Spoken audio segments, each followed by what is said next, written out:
When people talk about homosexuality, they often ask, is it a choice? I heard it is.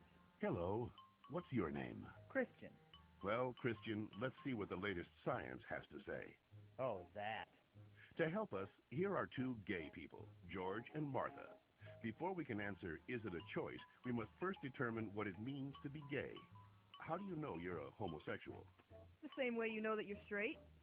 Since the 19th century, many theories about homosexuality have been offered that are untestable and contradictory. Male homosexuality is the result of an absent father and an overbearing mother. See ya. Stand up straight, dear. And the female homosexual has never recovered from her anger over not having the penis. She wishes to avenge her perceived castration by taking another female as her sexual object. You're kidding me, right? Well, I've always been told that homosexuality is unnatural. Is it?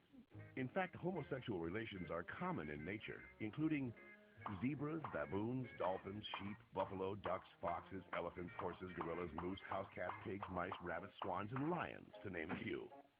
Well, okay, but we're not animals. Human beings have free will. You don't just decide who to love. Settle down there, Martha. Christian does have a point, but let's take a look at the most recent scientific evidence. As they study sexual orientation, scientists are currently looking at three main areas: genes, hormones, and birth order. Of course, most of these studies focus only on male sexuality. Sorry, Martha. What a shock. Let's first look at studies of identical twins. Hi. When one identical twin is a gay man, the other twin is gay up to 70% of the time, far higher than would occur if genes played no role. In fact, these studies show that genes play a greater role in determining sexual orientation than they do in whether or not you're right or left-handed. And we don't punish the left-handed. Well, not anymore. Scientists have recently noticed a striking statistical phenomenon. Studies show that having older brothers increases the odds of a boy being homosexual. Moms always baby the youngest, making them gay.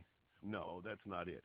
When a woman is pregnant with a boy, scientists are realizing that her female body often sees the male fetus as a foreign object and begins to produce antibodies against it. The more boys a woman has, the more adept her body becomes at feminizing the fetus, which may explain why with every successive boy, the odds that he will be gay go up significantly. All right, maybe you all accept it, but what about those people who started out gay and say they became straight by discovering God? What about ex-gay ministries?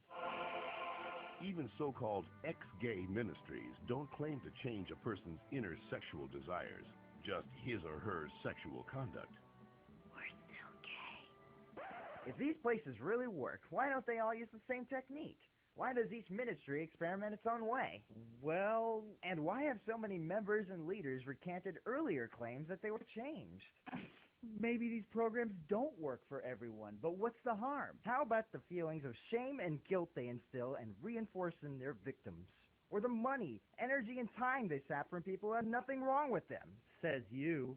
Well, in point of fact, not just George says that, Christian. The American Medical Association, the American Psychiatric Association, the American Psychological Association, the American Psychoanalytic Association, the American Academy of Pediatrics, and the National Association of Social Workers have all stated that homosexuality should not be treated as a mental disorder, and that they oppose attempts at reparative or conversion therapy, and that sexual orientation is not a choice and cannot be changed. So that's it. I'm supposed to believe that it's not a choice just because all those doctors and scientists say so? Or you could just ask us. I do know this one girl named Heather who goes back and forth, but she's Shut up. The information in this educational cartoon is based upon studies that can be found in any university library, with the possible exception of the Bob Jones University.